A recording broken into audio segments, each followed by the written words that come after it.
Vamos falar dos times mineiros, por quê? Tanto o Atlético Mineiro quanto o Cruzeiro, cada um à sua maneira, eles tiveram aí uma expectativa, né? Criaram uma expectativa. O Cruzeiro um pouco mais, o Atlético também criou aí suas expectativas, e a gente quer saber se isso está sendo atendido. Então a pergunta é, considerando o Campeonato Brasileiro, considerando as duas equipes, começando pela Amanda, e Amanda, você pode responder uma palavra para cada um, ou você pode responder uma palavra para os dois também, se você achar melhor, tá bom? Debate pronto. Como avaliar o Brasileirão de Atlético e Cruzeiro, começando com a Amanda? Eu vou optar por uma expressãozinha, uma frasezinha rápida que vale para os dois. É uma montanha-russa frustrante. Atlético e Cruzeiro. Montanha-russa frustrante. Tá aí. Thaís, como avaliar o Brasileirão de Atlético e Cruzeiro com pouquíssimas palavras? Eu vou ser um pouco mais polêmica e talvez fugindo um pouco, mas eu acho um fracasso o brasileiro dos dois juntos. Eu sei que é uma palavra forte, mas eu acho que cabe em ambos. Assim, decepção talvez funcionaria também, mas eu acho que pelo momento de evolução do futebol feminino, eu acho que caso a gente vai conversar mais sobre isso agora nessa próxima meia hora, mas caso ambos terminem fora do G8, o que hoje não é nenhum absurdo, a temporada tem que ser encarada como um fracasso para ambos. Não tem outra maneira. Sim, é importante a gente falar sobre isso, e vamos falar sobre isso. Eu já vou pedir para que o Eduardo separe também a imagem da comparação das duas equipes, né, nesse Brasileirão, para a gente poder tocar essa repercussão. Amanda, montanha-russa frustrante, eu vou começar com você. Vale para os dois, né? Vale para as duas equipes. E aí alguns números, né, das duas equipes. Temos aí os números na tabela, né, e os próximos jogos de ambas as equipes. Pode começar, Amanda.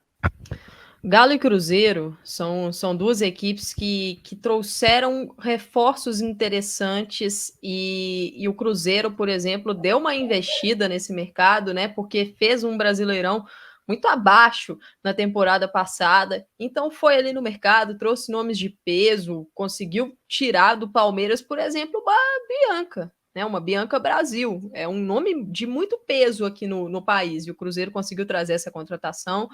E o Galo optou ali pelo mercado sul-americano, né? Trouxe 3 colombianas aí, a Jorelin Carabali, a Manuela Pave, trouxe Ingrid Guerra, nomes que se destacaram bastante pelo Deportivo Cali na Libertadores. Então, acho que foram equipes que fizeram mercados que abriram ali uma expectativa, criaram uma expectativa. E o início de campeonato, em termos de... O início não, acho que dá para falar do campeonato. Em termos de resultado e desempenho, ele é uma montanha-russa frustrante, porque são dois times que oscilam bastante nas partidas, que, por exemplo, o Cruzeiro, vários jogos nesse campeonato, conseguiu construir uma vantagem e o rendimento dentro da própria partida caiu tanto que ora essa vantagem dissipou, ora essa vantagem só não ruiu porque faltou tempo no jogo.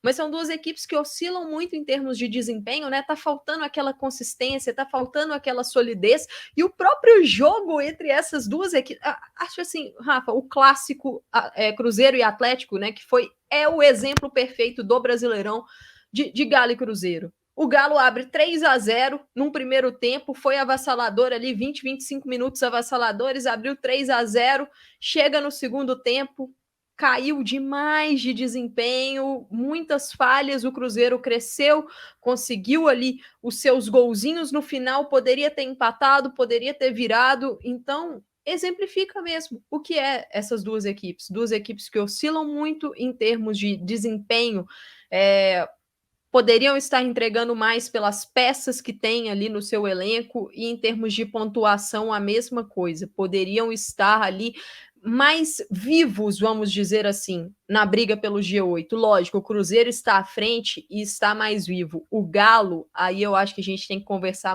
um pouco mais, porque essas últimas rodadas praticamente mataram as chances da equipe de, quem sabe, chegar no mata-mata.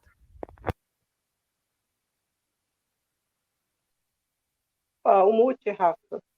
Podia passar sem, né? Que beleza, hein? E a Amanda citou, né? A gente vai falar do Galo também, especialmente porque, né, teve a confirmação da Vantressa efetivada no cargo. Thaís, você já meteu o pé na porta, né? Tacou-lhe ali que foi um fracasso das duas equipes. Foi um pouco mais sensacionalista, né, Rafa? Aí Sim, não, mas uma bela manchete, né? exato. Eu acho que pela maneira como está sendo, como está caminhando, né, e pela sequência que essas equipes têm, é frustrante, ter a fracasso mesmo, porque ambos investiram. Eu acho que o Cruzeiro talvez tenha investido um pouco mais, mas o Galo também investiu. O Galo fez investimentos muito interessantes, a contratação da Guerra, principalmente, que é um nome que saiu muito alta depois da Libertadores. E essas equipes não apresentam consistência alguma, né? A gente viu um Cruzeiro contra o Corinthians, e o Corinthians é uma excelente equipe, mas a gente viu um Cruzeiro beirando o papelão naquele primeiro tempo ali, defensivamente falando. E a gente já tinha visto isso contra o próprio Galo, né? E a gente vê um Galo que tinha um calendário bastante interessante para assegurar essa vaga no G8 de maneira até tranquila e não consegue, né? E o rendimento é baixíssimo contra adversários diretos, em duelos que a exigência ou a expectativa era que vencesse, né? Então, eu não consigo, eu sei que é uma palavra muito dura, mas eu acho que resvala nisso mesmo. E a dupla aí, pão de queijo, não chegar no G8, minha expectativa era que ambos estivessem no G8. E agora, acho que o questionamento é, será que algum deles vai conseguir chegar no G8? Sim. A gente assiste os jogos juntos muitas vezes, né? E a Amanda gosta de dizer que não dá para cravar que o Galo vai vencer. O Galo ainda pega o Real Ariquemes e o Ceará, e dá para cravar hoje que vai fazer 6 pontos contra os dois. A expectativa é essa, mas será?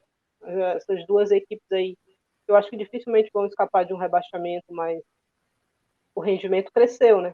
Nos últimos jogos, o Ceará principalmente deixou de ser um time que era goleado e goleadas absurdas e passou a ser mais competitivo.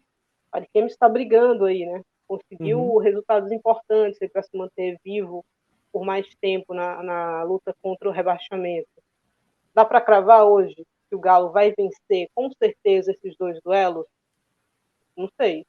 Acho que a possibilidade é que vença, ou a expectativa é que vença. Mas Sim. Se tropeçar contra o Ariquemes, vai surpreender quem aqui, né? Pelo que a gente tem visto do Galo. Então, e o Cruzeiro não consegue ter uma consistência de nada, defensivamente falando. Aí. Muito fácil marcar gols no Cruzeiro. E aí você se pergunta por que a Kelly Caicedo joga tão pouco, né? Por quê? A gente também não sabe. Então, muitos questionamentos. E aqui a gente está vendo aqui, né, o Atlético com 12 pontos, mas assim, Atlético Paranaense e Real Brasília já tem 10, né? E o Kinderman, o Avaí Kinderman, inclusive, já tem 10 pontos. E o Atlético Mineiro vai ter na sequência o Santos e o Corinthians, ou seja, vai ser importante esses dois jogos. Já o Cruzeiro vai ter nas próximas duas partidas, né? A gente colocou até na parte anterior também, vai ter o Cruzeiro, perdão, vai ter o Flamengo, né? Que o Flamengo é um jogo difícil, e o Atlético Paranaense talvez seja mais acessível para se livrar de vez. Vamos falar especialmente do Galo, e aqui novamente a gente está vendo a parte de baixo da tabela, né, do Cruzeiro até o Ceará, e aí 4 pontos, né, separam o 14º do 9º, né, do Cruzeiro. A gente sabe que é difícil essas equipes ganharem pontos, só que essas equipes se enfrentam ainda, né? Essas equipes se enfrentam ainda.